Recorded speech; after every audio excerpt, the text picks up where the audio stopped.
Hey everybody, this is Perch. Well, as you all know, I love a little bit of fan service. No, how about that? Let's just get right into it. Um, no, to me, fan service is one of those weird things that to me was just really obvious. Nobody really questioned it, and then I believe one of the first places I saw it. I'm not saying they originated the term, but one of the first places I saw it was the Mary Sue. And this website was really going, why fan service is problematic.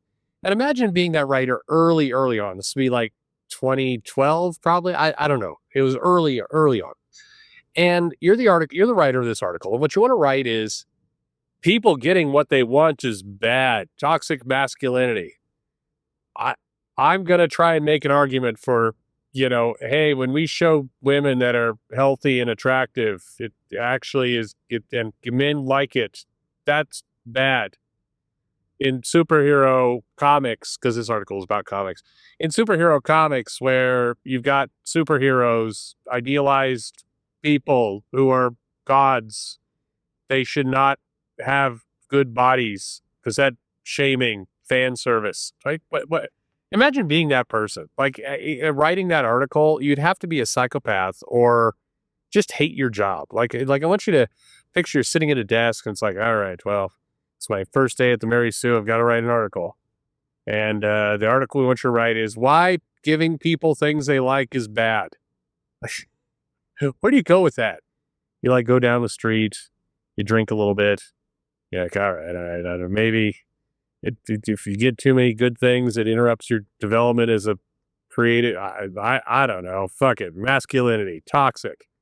It got a lot easier to write those articles in 2018 where it could be like, men, am I right? 5,000 words. Like it just, and the sad part, but for many years, the idea of fan service wasn't a term. It just meant like, hey, in this thing, we want to do some scenes here where, people who watch the show, get teased. And usually it was TNA type stuff. It's like in One Piece, in the Alabasta arc, very early on, at the end, they're all celebrating. They're in a bath. The men are on one side of the bath, the women are on the other. There's a wall between them. The men get the idea to climb up the wall and peek at the two women in the bath, who was Nami and Vivi. Now, Vivi's dad is one of the men climbing up to peek at Vivi, which is hilarious. You would do, you don't really, or you're not supposed to think about that.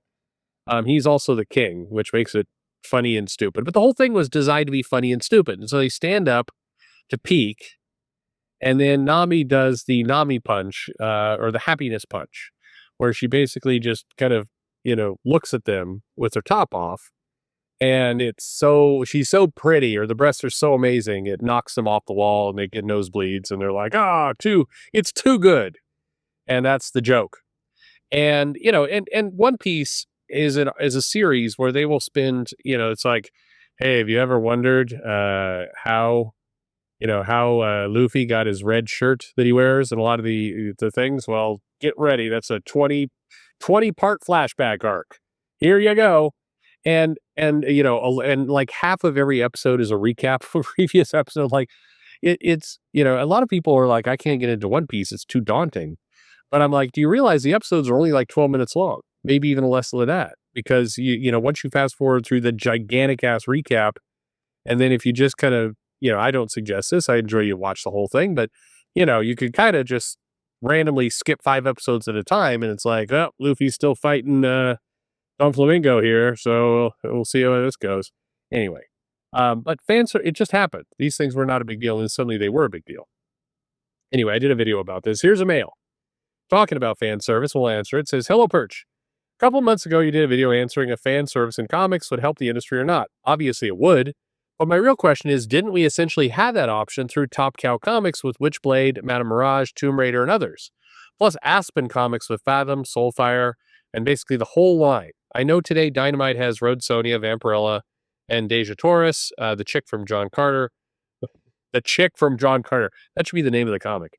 But they have relegated themselves to just cosplay variant covers and nothing else. Yeah, it's a big bummer. And I think Dynamite plays with fire, by the way. They put these variant covers on, and and then people buy those comics. Horny men buy those comics thinking there'll be more on the inside. It's like, nope. Surprise. You know, buy from Pat Shand, who has amazing, sexy variant covers, and the interior is also that way. You get everything. Pat Shand, world's greatest crowdfunder, right there. Everybody sleeps on Pat Shand. There's a big argument going on right now about like, you're not making money. No, you're making money. No, you're not making enough money. No, you need to do this. And it's like Pat Shand, meanwhile, just keeps printing money. Like that guy is a fucking master at this. And all this argument, like, well, who's the best real crowdfunder person who's doing this? It's like, yeah, it's him. It's totally him. Nobody talks about him because he just basically gets to work. So there you go. Anyway, back to the mail. It says, what exactly happened to those two lines? When Top Cow soft rebooted several years ago, all that indie comic art was tamed and the whole line was bland. Fast forward today, Witchblade is a new ongoing title that nobody is talking about. Aspen has not done anything, it seems, in years, despite having some solid titles in the past. Was the passing of Michael Turner the downward spiral since he did work for both? Well, yeah, I think Michael Turner, first of all, being a guy that a lot of people loved. And I'm not talking about the art. I mean, people like that too, but just he was a beloved person inside comics, and it just, Aspen couldn't really recover from Turner's passing, which is unfortunate, but completely understandable. Anyway, did Matt Hawkins neuter the Top Kill brand? Yes. Yes.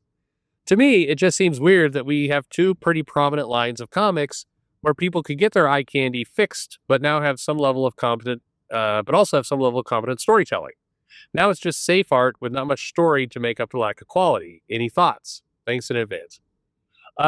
Yeah, my thoughts are, look, nobody was buying Witchblade for the story. I mean, I'm joking, of course. Some people were, but it was. I mean, they go hand in hand, or boob in hand, as it might be. It and I'm sorry, I'm being a little tongue in cheek. There were some good stories in those Top Cow comics, and a lot of what was done. I liked Aspen. I liked what they did. And there's some good stuff. You could have it all. However, I'm giving you a very blunt answer here. The problem is, you get, frankly, places like the Mary Sue or the Comics Beat or Bleeding Cool.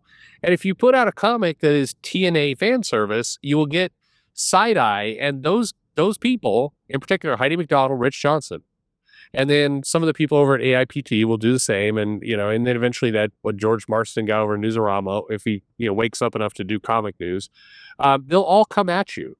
And it will be like, the male gaze, sexist, fan service, and they will just browbeat people. And I have watched and heard, but firsthand watched, Heidi McDonald go booth to booth at a comic convention and grill people on if they're comic skate or not, or basically be the what's with these variant covers. And there's a reason why Nick Barucci he's established with Dynamite, and the comic industry is in this weird place because they definitely want to take money from him.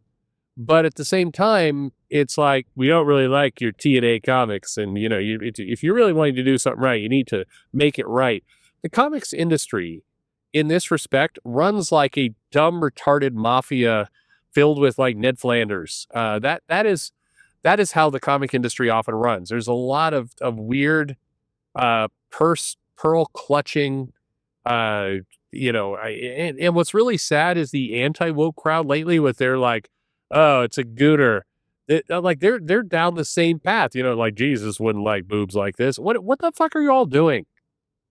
Just let people enjoy their comics. Brian Boleto's doing just fine.